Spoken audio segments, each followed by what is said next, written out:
Hey guys, good morning. It's very like a hot sunny day here already. I think they said it was gonna hit somewhere in the 80s today. So as you can see, blue sky, very pretty morning. And I thought that I would come on here and just make a video because, there's a lot to go through and, lots of questions, and I just thought it would be easiest to kind of just put it all in one spot. So here I am. First off the bat, I just want to say thank you to all of you and basically everybody for the tsunami of support that I've gotten over the last 2 weeks. It has just been from all over, which has been really, really touching and really nice. And, I've felt very not alone in this, which is really, really cool and good, considering the fact that I'm literally, I just arrived in a foreign country less than a month ago. So yeah, just off the bat, that's meant a lot. And really just, I'm just kind of making this video to sort of, answer kind of the big question, the main one being, what the fuck happened? And I know that I've spoken to a couple of you in general, but this will just kind of give you the whole sort of story from beginning to end and maybe fill you in on some stuff that you might be curious about. But some of you might not know, I think most people know this, but some of you might not know that Katara last fall was diagnosed with stage 1 lung cancer. It was a very, very, very hard couple of weeks. I had noticed some weird coughing in her, so I brought her into the vet. We did a scan, saw something on her lung that looked a little suspicious, and then it was just like a whole week-long saga of CT scans and ultrasounds and what have you, and they saw that there was a mass on her lung. They did surgery and removed it, sent it off to be biopsied, and it came back as very, very low-grade, non-aggressive, grade 1 carcinoma, which, lung cancer is still shitty, but as far as lung cancers go, it was the luckiest we could possibly get. And to be totally honest, her prognosis was decent. She was supposed to get a couple more years.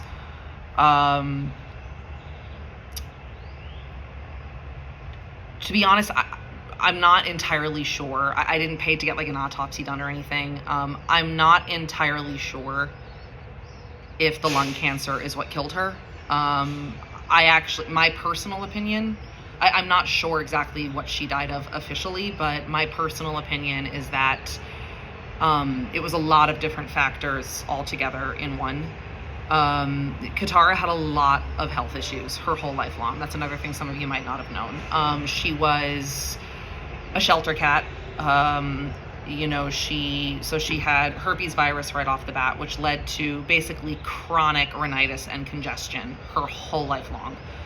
Any of you who met her snarfles, her snoring, her heavy breathing, she was just a very chronically congested cat. And I think that by the end of her life, I don't think her entire respiratory system was in very good shape. She had autoimmune issues. She had flare-ups for a very long time and had to be medicated for a very long time for these weird sores that would appear on her that were autoimmune things. To this day, I can't explain it super well, but that's the gist.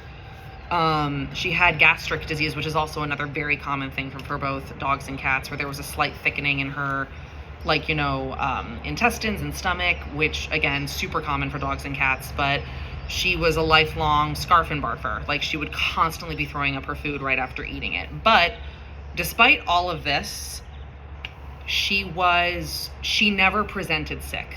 She was never lethargic. Her energy was always great.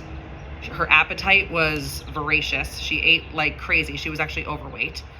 Loved to cuddle, loved to play, never hid, never exhibited any signs of anything really worrisome, just like had a lot of really quirky, weird medical issues. But I think all of those things together over the course of her lifetime made it so that by the time this happened, maybe it was just one thing too many, and her body was probably too weakened to really fight it this last round. So getting to the question of what happened this round, we spent 6 weeks in New York before coming to Europe. We were at my mom's, and I did notice a change in her appetite when we were staying at my mom's for those 6 weeks.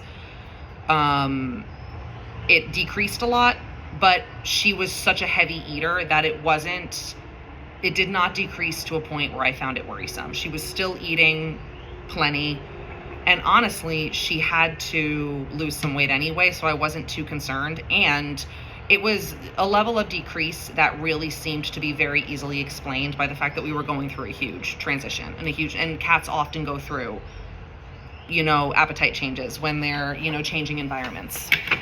So it really seemed, and since she didn't present any other symptoms of anything, she seemed totally normal otherwise. So it seemed like that was the case. So I wasn't too concerned. And then we got to Europe, and her appetite went from reduced to completely non-existent. She was only here for 10 days after we got to Portugal, and I could not get her to eat. I could get her to take small snacks from time to time, but it was like pulling teeth. She had completely lost interest in food. She just did not want to eat.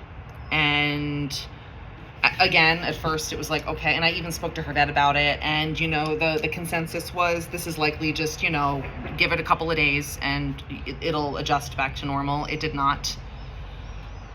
I was running to the pet store every single day, trying every food I could think of. I was cooking salmon and chicken in my new kitchen, trying to get her to eat that because she loved bits of chicken and fish like that, or canned tuna.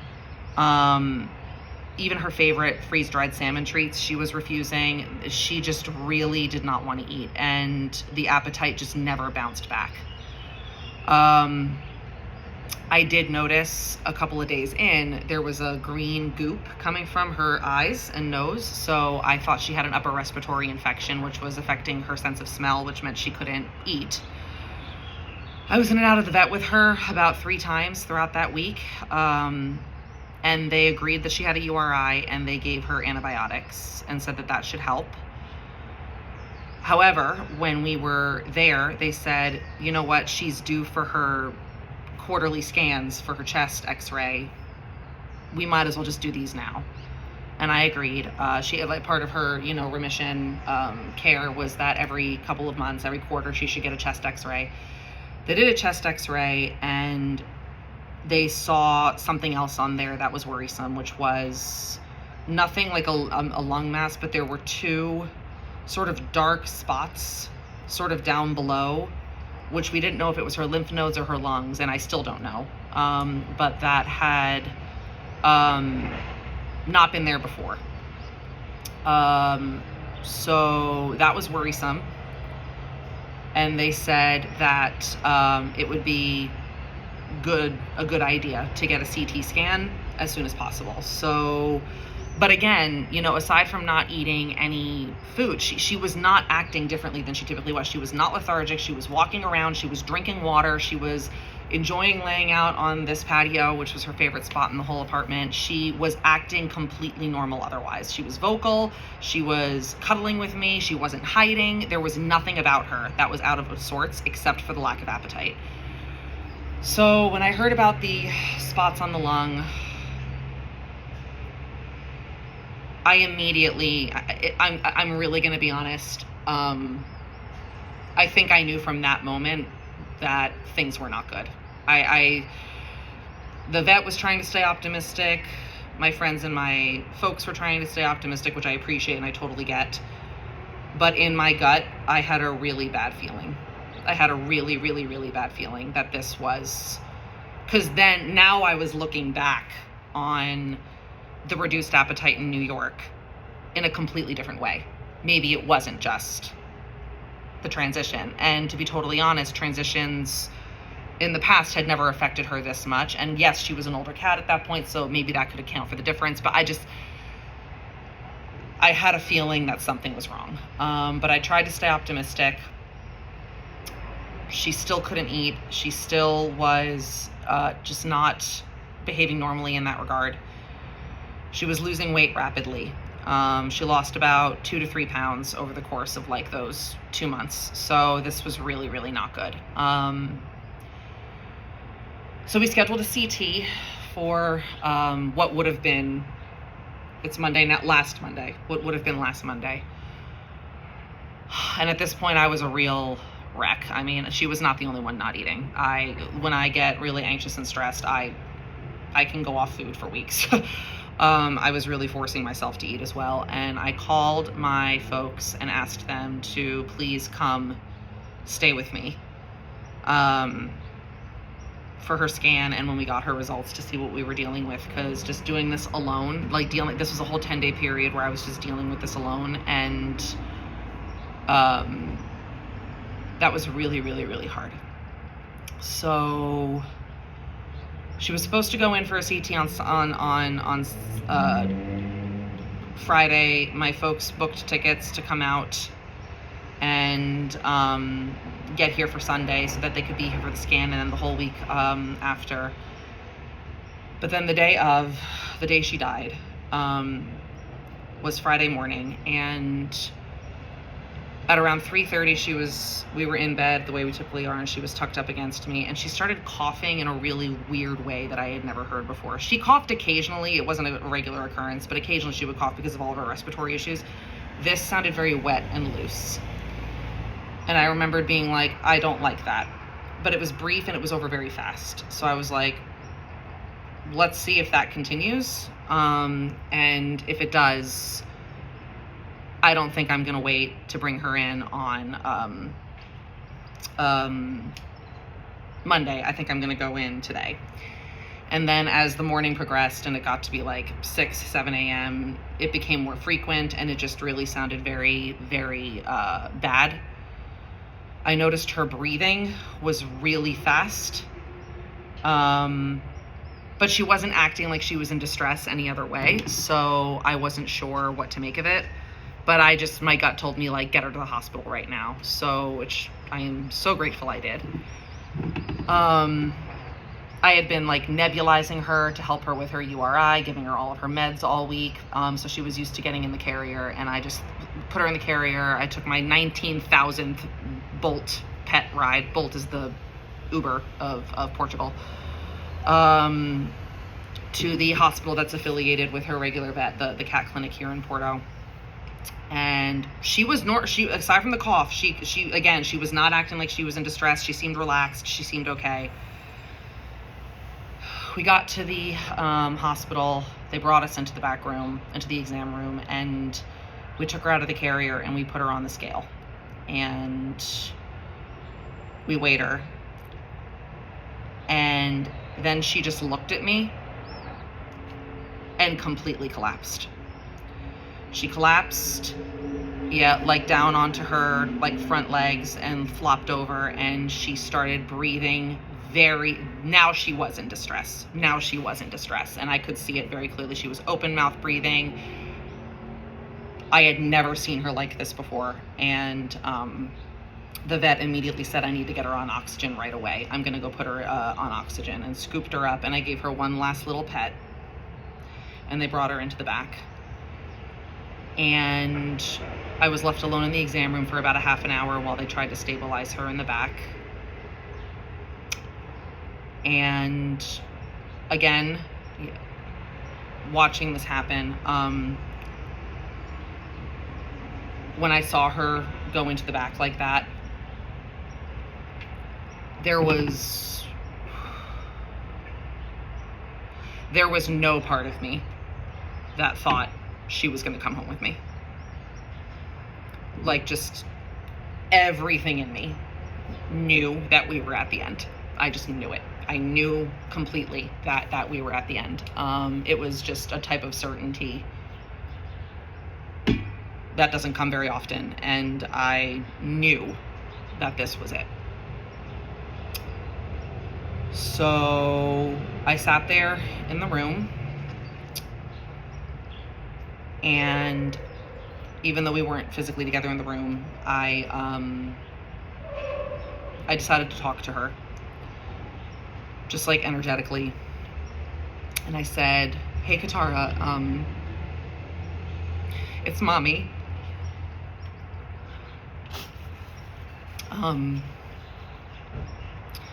You know that I love you more than anything in the world, and that I want as many years as I can get with you.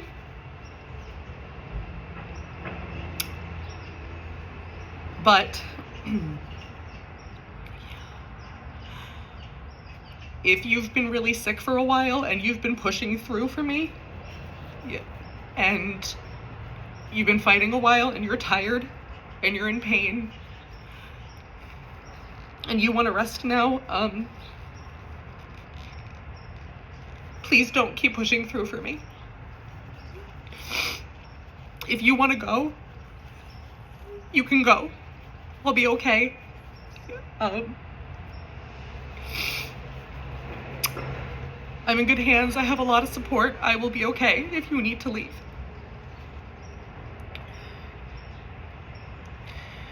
And I just said that to her.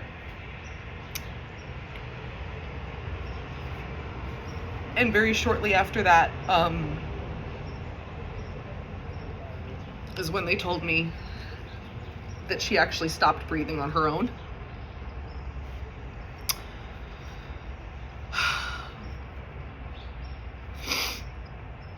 They had put her on life support, and the vet came in, very sweet woman, and she said, "Here's the situation." She goes, she had coughed up blood. It was just, yeah. She said, "Here's the situation. There are things we can try. But I want, like, as just like a fellow cat owner who wants to be like kind and, honest with you.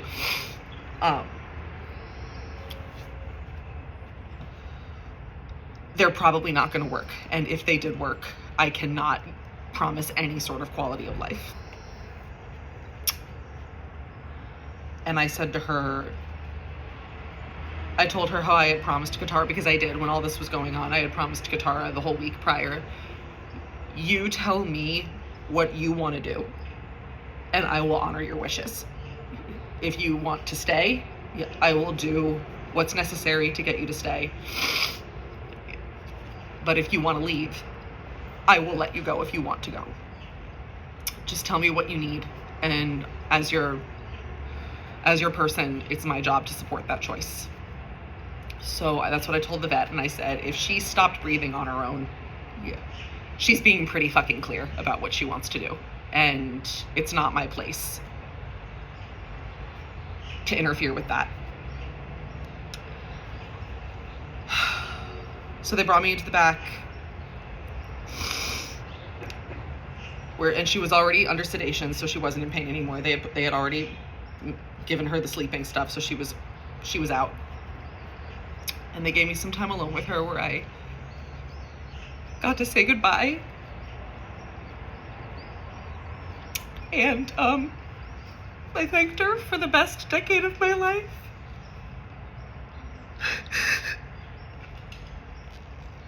And I told her that I would always love her and that we would always be together. And I promised her that I would move forward and I would try to be happy without her.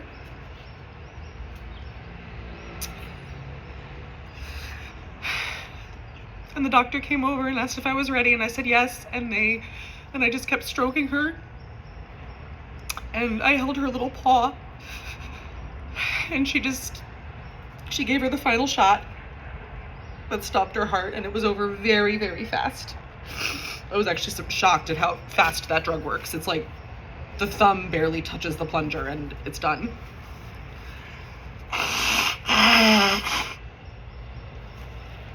Oh.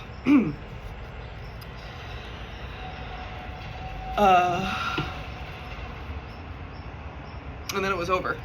And they gave me time alone with her afterwards. They were all very sweet and told me how sorry they were. but did think that I was making the right choice. And that's one thing I will say. There's no part of me that thought I should have, like, fought. Like, no. Like, because now looking back on it, I'm now seeing far more clearly that Katara was a lot sicker than she was showing me for a long time. Yeah, and we all know that cats are very private with their illnesses. They hide their illnesses really well. She was a master. She hid it from me. She hid it from both of the vets she saw to get her health certificate to go into the EU. She hid it from the doctor just days before at the cat clinic, who said that she looked great otherwise. Like, she was really, really good at hiding that illness. And I think she had been really sick and uncomfortable for a really long time, and that she pushed through for me, especially since she knew I was about to start this new chapter in my life, and I don't think she wanted me moving by myself. And there is a small part of me that, not to like anthropomorphize animals too much, but there's a small part of me that thinks like that she kind of like was like, I'm gonna get you to this new chapter. I'm gonna make sure you're okay. Yeah. But I'm at the end and I need to go. Yeah. Which is why I think she didn't show me how sick she was. I think that's why she hid it so well, because she didn't want me derailing anything that I had. And like the doctors had all said she's fine to travel. There was zero worry on anyone's part that she couldn't make this move. So yeah, she was very, very, I'm not gonna use the word sneaky because that's a negative connotation. Strategic, I guess, and how she did this.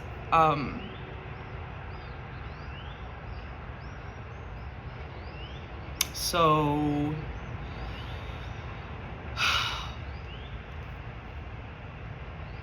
what's great is that my folks rearranged their flights and came, earlier. And I was with my mom and my aunt this whole past week, which honestly was so helpful. Because for the first time I had a chance to really like hang out and enjoy my new city and make positive memories, because like literally everything about my arrival in Europe was now like just about this. Like I could only associate my arrival in Europe with this like really tragic loss and unexpected loss, and having my mom and my aunt here to kind of just like, we stayed at a really nice hotel in like Center City, Porto, and I finally got a chance to actually like go around and explore the city and all of its regions around it and the wine country. And we actually had a really fun, nice week. And now I can like associate my arrival here with something besides this. So I want to really, again, thank my mom and my aunt for doing that. And another shout out, I would be remiss to not thank Shane, who of all my friends have been wonderfully supportive, but Shane has truly been my rock in this. He went through pretty much this exact thing 2 years ago with his soul cat, Vinny. And I mean, I was on the phone with him hours every day, sobbing and freaking out, and he was just the best support I could have asked for. So thank you again, Shane. I love you. How am I doing today? I'm still very much in survival mode. I will be for a while, but having my folks here did really like scrape me up off the floor, which I'm grateful for. And I've started to like slowly put normal things into my days. I'm eating more now. I try to get out of the house once a day and explore something about my new town. I just stay up and keep moving. I promised her I would do that, and she'd be pissed if I didn't, so I have to, stick to that. I'm in the process of putting together her memorial. I have a lovely little photo here that my mom did. This is a jar of her fur and her whiskers that I kept. And this is Katara's corner, her little memorial garden. I'm doing everything in her colors, blue and white. I'm gonna add other things, black as well. Cat grass, which I had been growing for her because I couldn't find regular catnip, so I was growing cat grass for her, so that's gonna stay. And I'm gonna put like a wooden shelf here with photos of her and her blankie, and I'm not gonna put her urn or her whiskers or fur. here because I want those inside with me, but I'm gonna have a nice, and this is very protected. Like there's like, it'll be protected from the elements, and it's all gonna be in like plastic and glass, so it's not gonna get, you know, ruined. But I'm gonna do a whole little shrine to her here. And over there, by the way, is my herb garden. But yeah, that is that's what happened. It was not definitely not a smooth landing. I hesitate to call it a landing at all. It was more like a freaking down by the head nosedive crash and burn. But the good news is I have a lot of really great plans and support this summer. Lots of friends coming to visit me, lots of me going to places to visit people, and ways to just sort of, you know, start to build my life here, even if that life is going to be without her, which is not what I was anticipating or wanting, obviously. But that's pretty much it. So I just wanted to share that story again. Thank you, everybody, for being so supportive. Everybody who came here, everybody who was on the phone with me for hours. Her vet team, which was, for the brief time we got to be with them, absolutely phenomenal. They were the best vet I think I've ever worked with, and that's saying something because I had a really good vet in Seattle. Her absence is really loud, but I'm just trying to take it one hour at a time. So I'll keep you guys all posted as I navigate this. But it is by far the biggest grief and heartbreak of my entire life to date. And like I said to my friend Tim, good luck anything else that tries to suck in my life now, because now everything's going to be on a scale of like, on a scale of 0 to your first month in Portugal, how bad is this? And if it's not going to be your first month in Portugal bad, you got it. Don't stress. And first month in Portugal bad's a pretty high bar to clear, I would say. So, yeah. Well, again, thanks for listening, and thanks everybody for loving on Katara, and one day at a time. Bye.